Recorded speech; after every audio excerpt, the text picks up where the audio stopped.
उजाला live खबरों का उजाला। Channel को लाइक और सब्सक्राइब करें और हमारी सारी महत्वपूर्ण खबरों को अपने मोबाइल पर पाएं।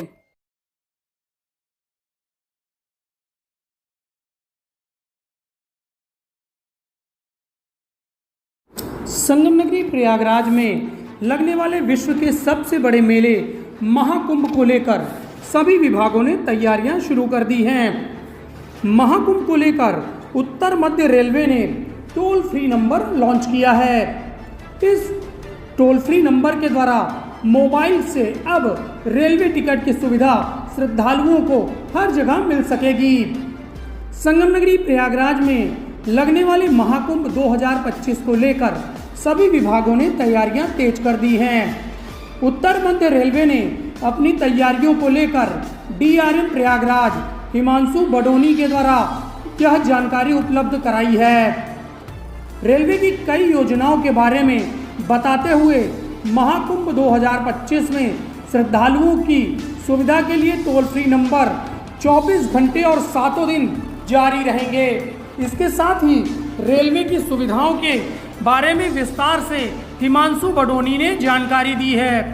उन्होंने बताया कि रेलवे के इंफ्रास्ट्रक्चर को बढ़ाया जा रहा है, यात्रियों को किसी तरह की असुविधा ना हो इसके लिए विशेष ख्याल रखा जा रहा है। अलग अलग दिशाओं में जाने वाली गाड़ियों के लिए अलग अलग कलर की कोडिंग की जाएगी, जिससे जो पढ़े लिखे स्नातक ना हो उन्हें भी किसी तरह से कोई दिक्कत ना हो। वो जिस कलर की गाड़ी से आएँ उसी कलर के रास्ते से फिर वापस चले जाएं तो उन्हें असुविधा नहीं होगी। इसके साथ ही इंफ्रास्ट्रक्चर को भी बढ़ाया जा रहा है। कई गाड़ियों को सूबेदारगंज से चलाया जा रहा है, जबकि कई गाड़ियों को छिवकी स्टेशन से, इसके साथ ही प्रयाग घाट और प्रयागराज स्टेशन को भी डेवलप किया जा रहा है, जिससे यात्रियों की भीड़ में कमी हो और लोग दिक्कतों का सामना ना कर सकें।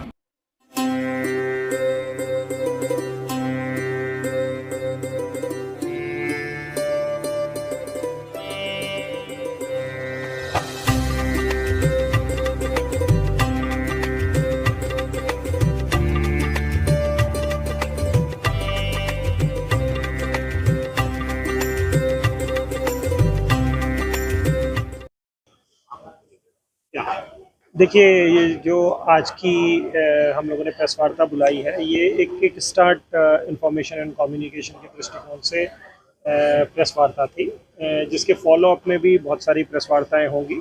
हम लोग ये चाहते हैं कि जो इस बार श्रद्धालु आएँ वो वेल इन्फॉर्म्ड रहें और उनको किसी भी प्रकार की रेलवे की तरफ से या मेले को जो भी वो घूमना चाहते हैं उसमें कोई भी समस्या ना आए। तो उसी के क्रम में ये पहली प्रेस वार्ता बुलाई गई है, जिसमें हम लोगों ने आप लोगों को पूरी जानकारी दी है कि रेलवे ने किस प्रकार से मेले के लिए वृहद तैयारी की है। ये जो मेला क्षेत्र है इसमें 3 रेलवे और 3 डिविजन्स मिलते हैं, प्रयागराज मंडल, लखनऊ मंडल और वाराणसी मंडल। नॉर्थ सेंट्रल रेलवे, उत्तर रेलवे और नॉर्थ ईस्टर्न रेलवे के पार्ट हैं। तो इन सब तीनों रेलवेज ने आपसी सामंजस्य जो बनाने का कार्य है वो प्रयागराज मंडल को सौंपा गया है और नॉर्थ सेंट्रल रेलवे उसकी नोडल रेलवे एजेंसी है। रेलवे ने जो कार्य किए हैं वो बहुत वृहद रूप से किए गए हैं और इनकी प्लानिंग लगभग 3 वर्ष पहले शुरू हो गई थी। तभी हम लोग इस लेवल पर पहुंच पाए हैं कि आज हम बहुत कॉन्फिडेंट हैं कि मेला बहुत अच्छे तरीके से हम लोग संपन्न कर पाएंगे। इसके जो डिफरेंट इंग्रेडिएंट्स हैं उनके बारे में मैं आपको थोड़ी जानकारी दे दूँ। इसमें सबसे पहले जो डेवलपमेंट किए गए हैं वो इंफ्रास्ट्रक्चर के डेवलपमेंट के ऊपर जोर दिया गया। इंफ्रास्ट्रक्चर का डेवलपमेंट 3 पार्ट में लिया गया। सबसे पहले तो road over bridges, road under bridges, 21 road over under bridges का प्लानिंग की गई, जिससे कि लेवल क्रॉसिंग से एलिमिनेट हो जाए, जिससे रेलवे का जो ट्रैफिक है वो सुचारू रूप से चले, सीमलेसली चले। और जो रोड है उसके लिए भी रोड ट्रैफिक को, क्योंकि रेल पास होगी तो रोड को रुकना पड़ता है, तो वो सुचारू रूप से चले। तो आप देखें कि कितना बड़ा बॉटलनेक जो 21 आरओबीज के बनने से है, जो कुंभ मेला क्षेत्र में एक हमारे सीमलेस ट्रैफिक के फ्लो को हेल्प करेगा, वो एक बहुत बड़ी हेल्प होगी। ये सारे के सारे हम लोगों का लक्ष्य है कि मोस्टली तो नवंबर तक पूरे हो जाएंगे, लेकिन 1-2 बचेंगे तो वो भी दिसंबर तक पूरे हो जाएंगे। जिसमें बहुत बड़ी अचीवमेंट इस बार जो बेगम बाजार पुल है, जिसमें मल्टी डिसिप्लिनरी हम लोगों को चैलेंजेस थे वो सारे सॉल्व कर लिए गए हैं। एक एयरपोर्ट कनेक्टिविटी का भी जो ब्रिज आने वाला है स्टेट गवर्नमेंट की तरफ से, उसमें बहुत तेज़ी से काम चल रहा है और नवंबर के अंत तक हम लोग पूरा कर रहे हैं। उसके बाद यदि बात करें हम लोग रेलवे की कैपेसिटी के एनहेंसमेंट की। तो रेलवे की कैपेसिटी के एनहेंसमेंट में लगभग 3 से 4 हज़ार करोड़ रुपए का खर्चा किया जा रहा है या किया गया है, जिसमें बेसिकली लाइन कैपेसिटी को बढ़ाने के कार्य मेनली हैं, जो कि जैसे आप देखेंगे जो एनईआर वाला ट्रैक जाता है उसकी डबलिंग है, नॉर्दर्न रेलवे वाला ट्रैक जाता है उसकी डबलिंग है, तो जिससे हमारी लाइन कैपेसिटी बहुत ज़्यादा बढ़ती है। उससे पहले आप देखेंगे तो ईडीएफसी की कमीशनिंग ऑलरेडी हो चुकी है, उसको हुए हुए लगभग 1 साल हो चुका है।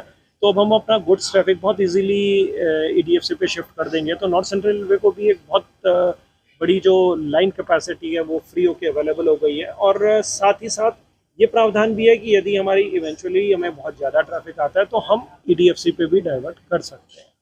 तीसरी चीज़ है पैसेंजर अम्यूनिटी से रिलेटेड चीज़, जिसमें सबसे पहली प्लानिंग का पार्ट था कि जो हमारा जो इंटरनल मूवमेंट हो, एक्सटर्नल मूवमेंट हो, जिसमें बहुत क्लोज कोऑर्डिनेशन स्टेट के साथ चाहिए। इस बार हमें बहुत खुशी है कि हमने लगभग 2 सालों से लगातार कमिश्नर साहब और हमारे स्तर पर रेगुलर 3 महीने में एक बार मीटिंग होती है, जो कि डॉक्यूमेंटेड मिनटेड मीटिंग होती है।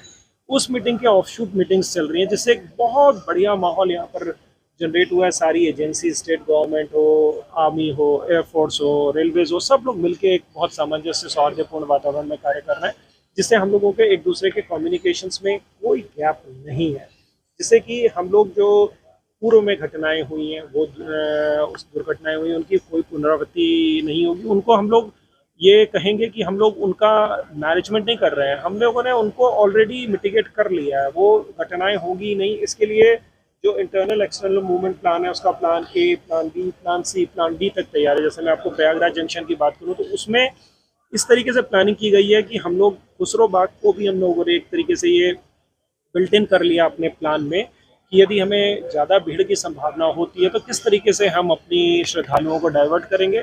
और साथ ही साथ जहाँ पे जो हमारे यात्री आश्रय हैं और जो यात्री आश्रय स्टेट के भी जो बनेंगे, वहाँ पे उन लोगों के लिए सफिशिएंट ऐसी व्यवस्थाएं हों कि वो वहाँ पे कोई डिस्कम्फर्ट फील ना हो।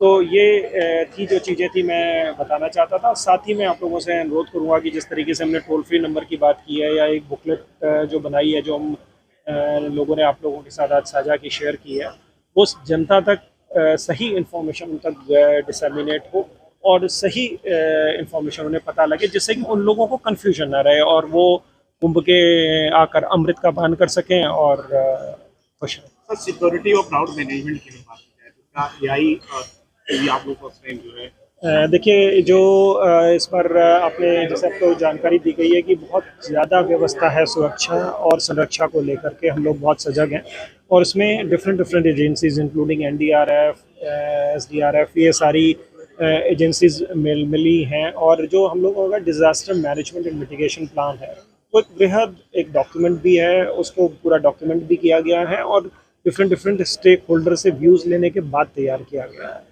तो ये सेफ्टी और सिक्योरिटी के बारे में मैं आपको बस इतना ही कहना चाहूँगा कि आप लोग बिल्कुल निश्चिंत रहें और आप कुंभ में अमृत का पान करें। सेफ्टी सिक्योरिटी हमारी सरदर्दी है, उसको हम लोग बखूबी निभाएं।